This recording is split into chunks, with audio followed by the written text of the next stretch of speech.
Okay, everybody, welcome to another Ogre cast. I am Ogre, and I will be your host for this StarCraft 2 game between Eladimir and Lazypeon, whose name Eladimir apparently likes, and so do I.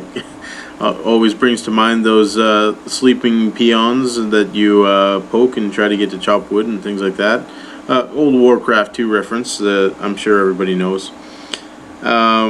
And I have seen this video before, but I kind of forget how it goes, so hopefully we will all go on a learning adventure together.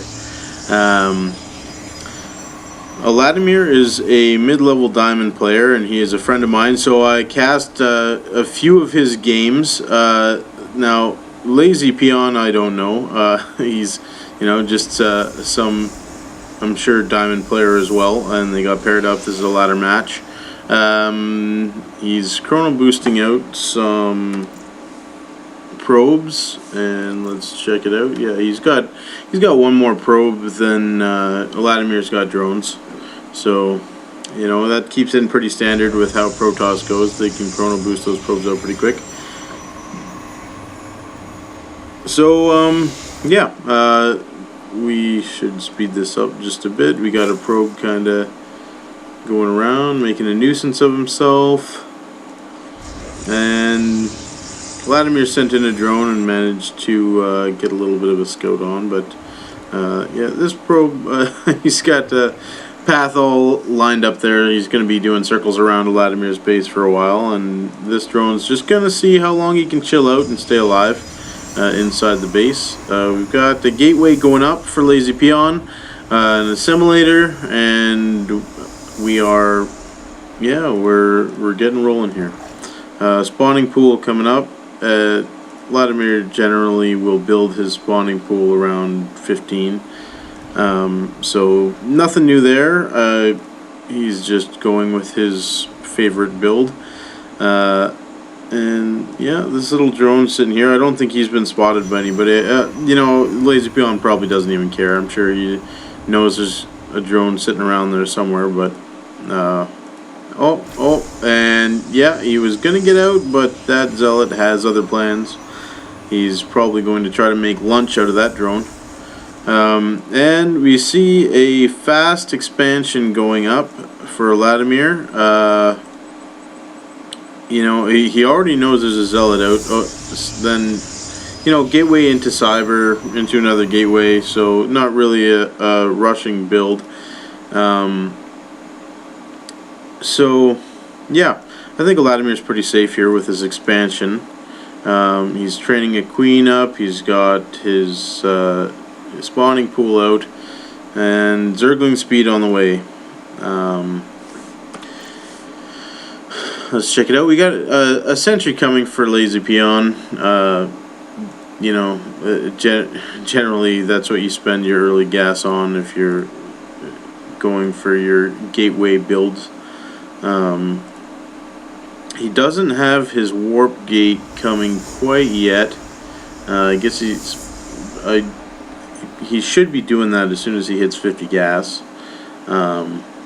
Not quite yet. He's forgotten to keep his chrono boost going too, unless he's saving it up for this warp gate technology.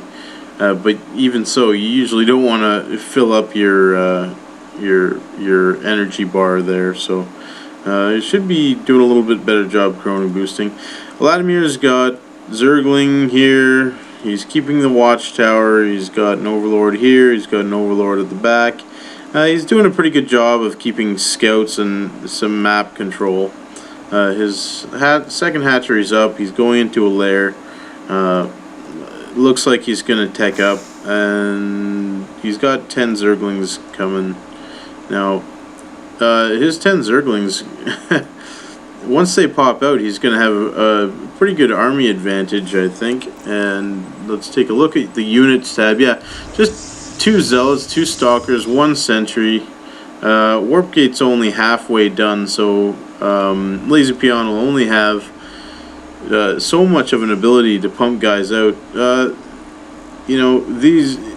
Another set of Zerglings could really do some damage. And look at this, yeah, Eladimir's doing a pretty good job keeping Lazypeon in check.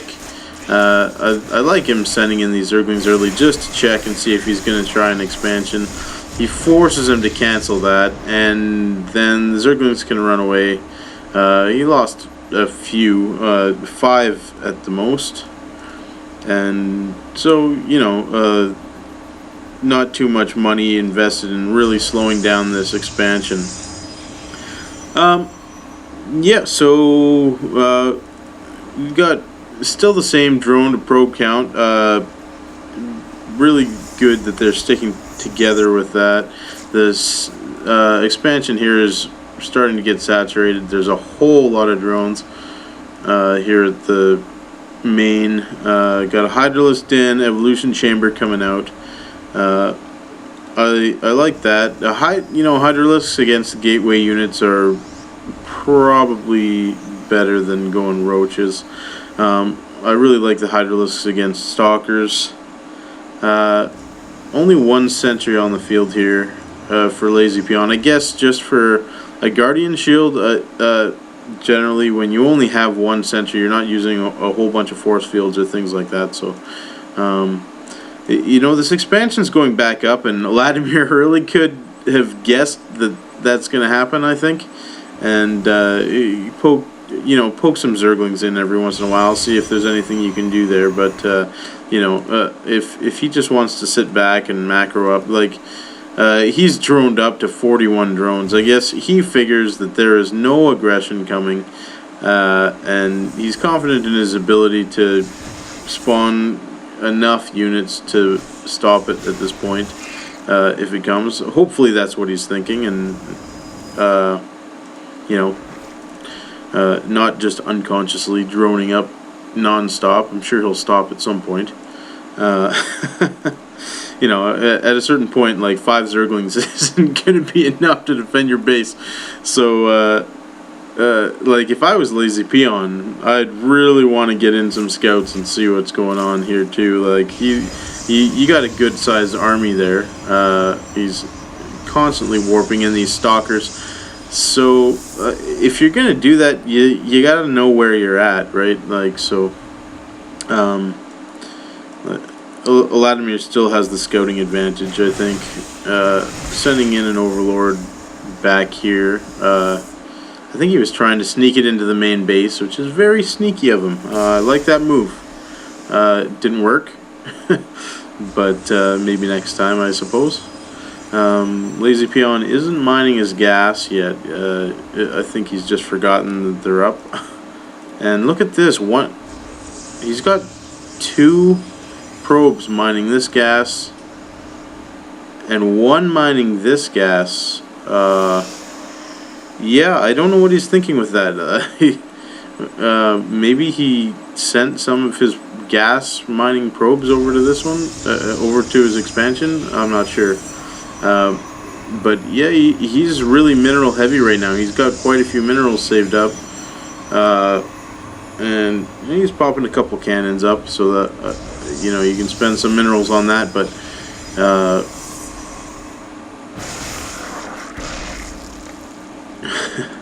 I like watching those overlords pop. It's pretty entertaining. It's a pretty big balloon full of blood. Good placement of the pylons around the edge of his base. There's not going to be any sneakiness going on, like Nidus worms and things like that you're protecting from.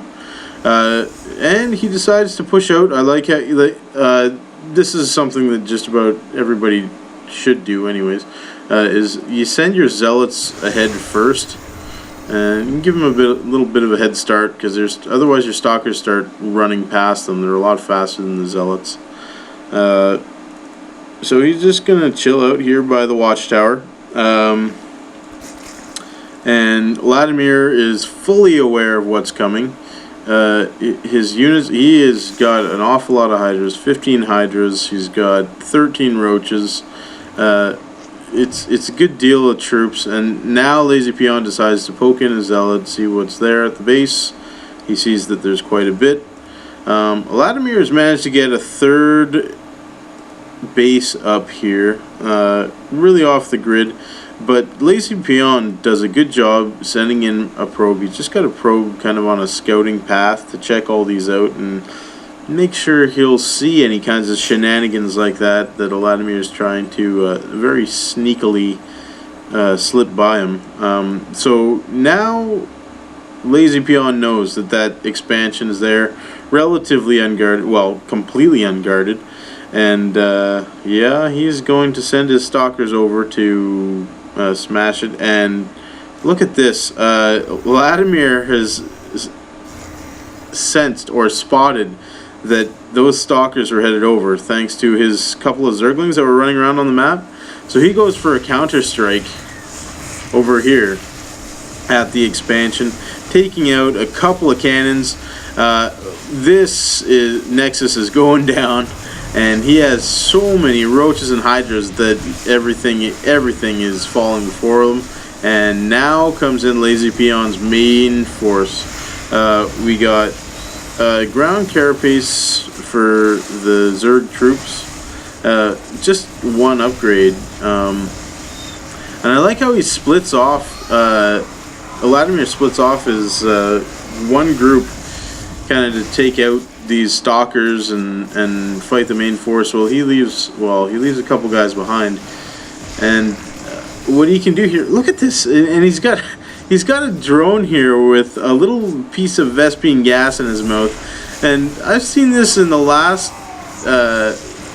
one that I cast. Last game I cast of Eladimir's, he had a drone with a Vespene gas in his mouth, starting to come join the battle.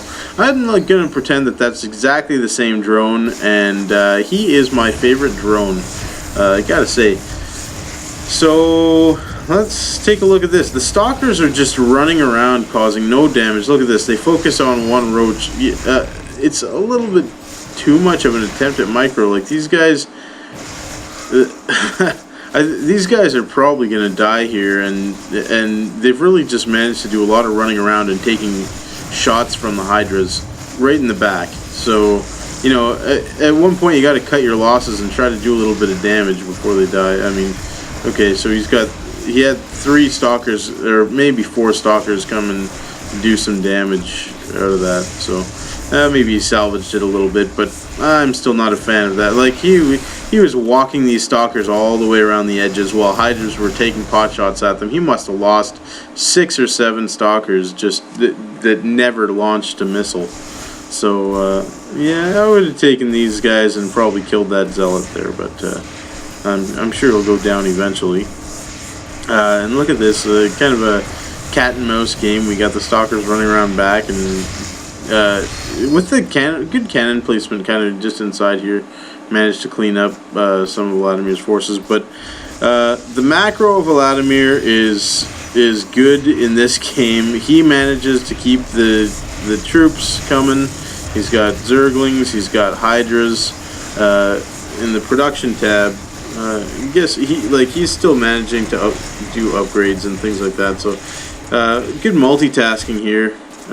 He's got a massive army coming up, and I don't think there's a whole lot that can be done by Lazypeon to get out of this. Yeah, we got the army coming in to clean up, and I think pretty soon this is going to be a GG, because all he's got are these stalkers. He's got no mining probes. He's pretty much mined, and there it is. There's the GG from Lazypeon. Yeah, I liked it. I thought it was a fun game to watch, and good macro play by Eladimir. He kept the hydras, he kept the Zerglings, and he kept the roaches coming, and Lazypeon was just on the defensive too much. He couldn't keep his expansion up and mining long enough, and the second that he sent his forces over to take out Eladimir's third base, Eladimir knew that was an open window to come and do the main frontal assault, and he did it. So good timing, and I think it was caused by the scouting. The scouting was just amazing this game by Eladimir. He had Zerglings and Overlords all over the map. He could tell where Lazypeon was running and counter it perfectly. So that is how you play Zerg. You got to be mobile. You got to keep the macro going. Okay, thank you. This has been an Ogre cast, and I will see you later.